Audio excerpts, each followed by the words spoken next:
Assalamualaikum guys, kembali lagi di channel Minang Kabar. Mari kita tengok hewan peliharaan di rumah Faiza. Ini ada ikan macam-macam ragam ya, ada yang berkejaran, ada yang bentuk ikan hiu papa saya bilang, dan ada beragam yang lainnya dan lain-lain. Mari kita tengok ikannya lebih dekat.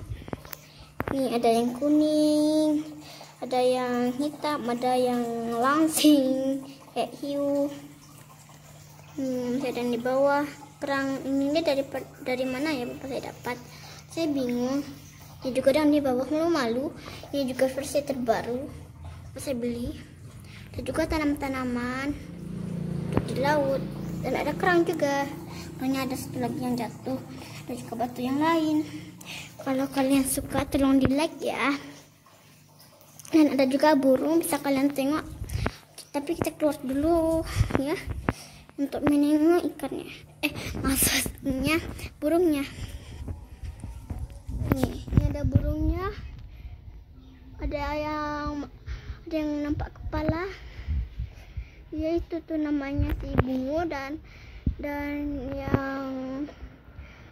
yang gabung warnanya itu tuh yang paling atas itu ya namanya pelangi.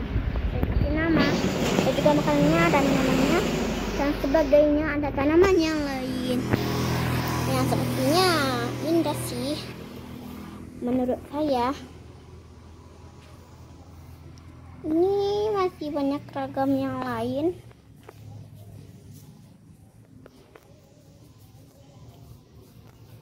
Ini juga ada, susah ya ditengok.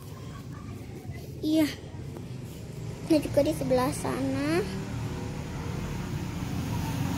Dan di sebelah sana juga ada, tapi susah ke sana. Terima kasih sudah menengok Minang Kabar. Assalamualaikum warahmatullahi wabarakatuh.